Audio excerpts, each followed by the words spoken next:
에도 못 들어갔는데 다시 차관으로 온 것은 이거 뭔가 이상하다. 이렇게 얘기를 하더라고요. 그러니까 이제 박영선 청문회가 황교안 청문회로 되치게 된 셈이에요. 결과적으로 그렇게 돼버렸는데 어쨌든 이용주 의원이 그런 역할을 한 셈인데 네. 저는 이제 그 진실 공방을 벌이고 있잖아요. 네네. 황교안은 박영선한테 그런 얘기 들은 적이 없다는 거죠. 그렇죠. 네. 박영선은 만나서 했잖아요. 정확하게 얘기한다는 것은 나는 연루되지 않았다. 이걸 이제 초점을 잃는 거거든요. 이건 나는 별장에 가지 않았다. 이거하고 똑같은 거예요. 근데 이제 박영선 의원이나 언론들이 질문하는 것은 김학의 차관이 온 다음에 수사를 했잖아요. 그리고 경찰청의 수사국장, 수사기획관 등 핵심당이 4인방이 다 쫓겨갔어요. 한 달 안에 전원 교체가 됐어요. 그리고 검찰이 무혐의 처분을 내렸거든요. 그때 당신이 수사에 개입한 게 있느냐 없느냐 이걸 묻는 거거든요. 그리고 박영선 의원은 내가 3월 13일 날 그 김학의 CD까지 내가 얘기하지 않았느냐. 근데 그 이후로 당신이 뭐 김학의 무혐의 처리에 관여한 게 있느냐 이걸 묻는 거예요, 사실은. 근데 이제 황교안 대표가 잘못 대응을 한 거예요. 제가 볼 때는. 이제 뭐 나는 그런 김학의에 대해서 모른다라고 얘기하는 거는 좀 너무 지나치게 거거든요. 그러니까 그 당시에 박영선 의원이든 신경민 의원이든 얘기를 했는지 안 했는지 모르지만 네. 그 떠나서 네. 일반인인 저도 역시 그때 기억을 하거든요. 네. 그 당시에 김학의 차관 임명됐다가 문제가 돼서 그만뒀는데 그때 동영상이 뭐 문제가 돼서 수사를 벌이고 뭐 그거 다 대강 다 아는 사람들이 다 아는 건데 그렇죠. 네. 유독 대한민국에서 법무부 장관만 난 그거 모르고 있었다. 이건 좀 지나친 거죠. 그러니까 엄청 노력해도 모르기가 그걸 어렵잖아요. 모르려면 어떻게 해야 되냐면 절대 자기는 물어보지 말아야 되고 누가 설명하려고 그래도 듣지 말아야 내 귀로 틀어막고 절대 얘기하지 마라 그래야지 되는 거고. 어디 화장실 간다거나 피하거나. 이제 너무 순진하게 대응한 거. 그래서 이제 자꾸 이렇게 꼬리에 꼬리를 물고 자꾸 끌고 가는데 네. 지금 와서 이제 그걸 다시 또 뒤집을 수도 없고 그래서 좀 입장이 곤란하게 됐는데 그래서 지금 자유한국당에서는 뭘 또 물고 늘어지냐면 박영선 의원이 거짓말을 한다. 처음에는 이제 동영상을 보여줬다 그랬다가 그게 있다는 또 얘기했다가 그게 이렇게 말이 틀리냐. 박영선 의원이 위증하고 있다. 이렇게 공격을 하고 있는 거죠. 그러니까 이제 그거는 정확하게 얘기하면 이거더라고. 그 CD는요. 박지원 의원이 경찰 고위 간부한테 받았대요. 우리가 수사를 하려고 하는데 네. 그 당시에 이제 다 잘려나가니까 교체가 되니까 경찰도 이제 위기잖아요. 법무부의 핵심 실세를 건드렸는데 그 본인들도 두려운 거예요. 네. 검경이 항상 그런 대립과 같은 기관이고. 그러니까 박지원 의원한테 그걸 갖다 줬다는 거예요. 제가 3월 초에 경찰 고위 간부로부터 김학의 전 차관에 대한 난사판, 눈으로 볼 수 없는, 말도 할 수 없는 CD 동영상과 녹음 테이프 그리고 사진을 입수를 해서 제가 보았습니다. 제가 무관으로 토들어도 김 전 차관은 틀림없더라. 그래서 이제 박영선 의원하고 이제 항상 같이 공유를 하니까 박남매로. 근데 박영선은 여자잖아요. 네. 보다 못 봤대요. 그렇게 험한 것을 법사위원장실에 둘이 봤을 일은 만무하잖아요. CD를 틀어놓고. 그래서 CD를 내가 봤다. 네. 알고 있다라고 얘기를 한 거지. 그 CD를 꺼내보였다거나 CD를 같이 봤다는 건 아니에요. 그리고 나중에 또 정정을 했어요. 그런 CD를 내가 가지고 있다. 이렇게 말씀드렸어요. 말하다 보면 잘못된 기억에서 얘기할 수 있잖아요. CD를 꺼내놨다든가 뭐 이렇게. 네. 근데 내가 CD를 봤는데 그건 참 심하다. 네. 그러니까 좀 신중을 기해달라 이런 차원에서 얘기를 한 거고. 그러니까 이제 김학의 차관을 임명을 했다가 철회를 했잖아요. 네. 그것도 좀 문제가 있고 잘못된 거죠. 문제가 많은 사람을 왜 임명을 하고 또 철회를 하냔 말이에요. 근데 그 수사를 2번씩이나 했는데 2번 다 무혐의로 네. 덮어버렸단 말이에요. 네. 그럼 누가 이런 일을 했냐. 거기서 황교안 대표가 어떤 역할을 했냐.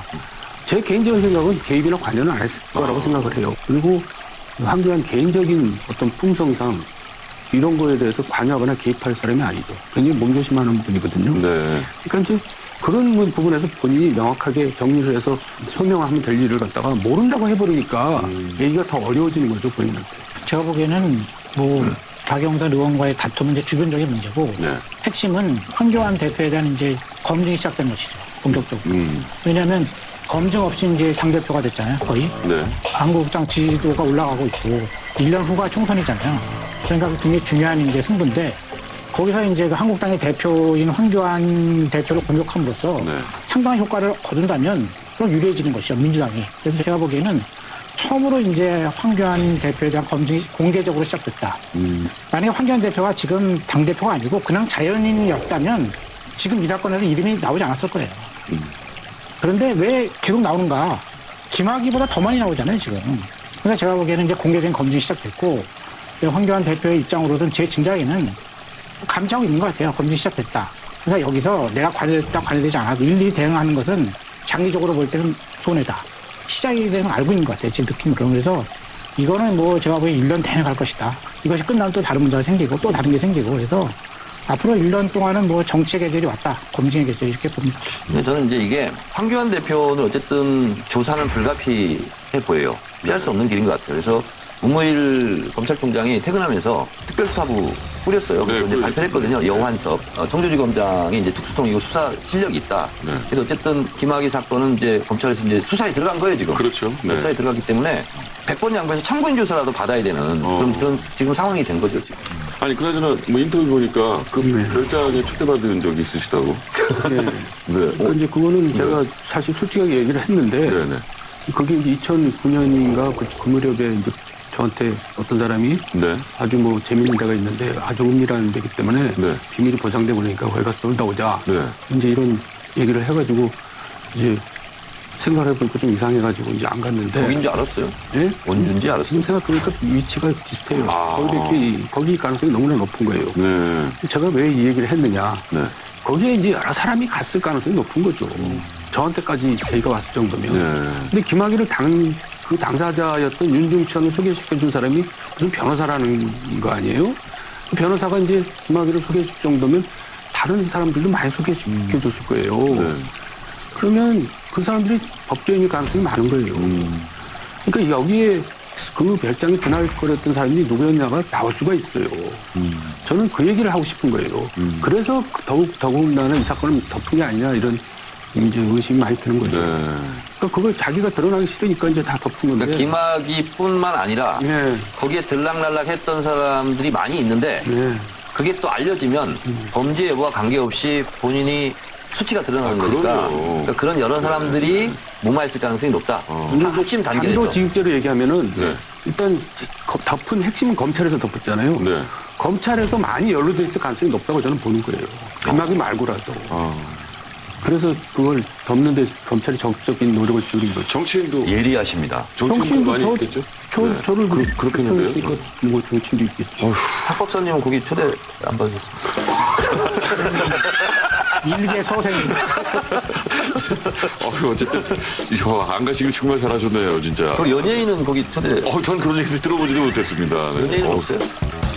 그러니까 거기가 재밌다는 얘기는 연예인이 등장할 가능성도 있는 거예요. 유명 연예인. 이건 상상인데 상상을 근데 쳐놔야 저는 됩니다. 이런 거는 좀 근거가 없고 지금 예단을 하고 있는 거잖아요.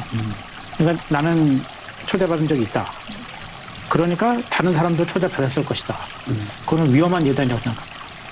그러니까 왜냐하면 자신이 경험한 것만 얘기하는 게 충분한 것이지 근데 특정해서 검찰에도 많이 있었을 것이다. 이런 건 굉장히 위험한 발언인 것이죠. 이런 분들은 그냥 한번 연구해 해봤어요. 아니 근데 치구지가이잖아요. 치고받고 싸울 일을 이렇게 말로 하고 그래요. 저는 이제 왜냐하면은 걱정돼서 그에 관해서 조금이라도 증거가 있다거나 그것이 없는 상황에도 지금은 순전히 예단인 거죠. 나 이게 상상한다고 그랬죠. 네, 그렇다면은 그런 상상력은 집에서 혼자 하셔야지 공개적인 자리에서 그런 상상력을 발휘하시는 것은 매우 부적절하다고 봅니다. 자신에게 일어난 일을 넘어서서 특히 그런 것은 아주 위험한 상상인 거예요. 무책임하다고도 볼 수 있어요. 아니 저는 무책임하다고 생각하지는 않고요. 이 차제에 그런 게 좀 밝혀졌으면 좋겠고 네. 왜냐하면 너무나 말도 안 되게 검찰이 덮었거든요. 그러니까 거기에 그건 관해서 너무나 무리했고 왜 그렇게 무리했느냐. 그러니까 아무리 청와대에서 지시했다 그래서 그렇게 열심히 덮을 수는 없거든요. 두 차례나. 그래서 거기에 대해서 강한 그러니까 의심과 불만이 있는 거고 또 한 가지 뭐냐면 지금 언론에서 그 부분을 굉장히 많이 취재를 하고 있더라고요. 네. 맹렬하게. 네. 그래서 제가 드린 거예요. 그러니까 이제 법적으로 문제가 돼서 그런가요? 법적으로 문제가 되지 않게 이제 얘기를 아니 하는 것 상상은 같아요. 법에 걸리는 게 없어요. 네. 근데 상상은. 그 이게 당시에 부추기는 사람이 있을 때 특히 조심해요. 다시 청문회 얘기로 돌아가겠습니다. 네. 이번에 문재인 정부 2기 내각 우리 작가들이 이번 청문회를 5글자로 표현을 해달라고 요청을 해주는데 일단 제순발력 전 우리 5자요? 네. 바로 나오죠. 부실청문회. 부실 청문회. 네. 다섯 글자 뭐가 있을까요? 들러리 행사. 들러리 행사. 네. 또 뭐가 있을까요?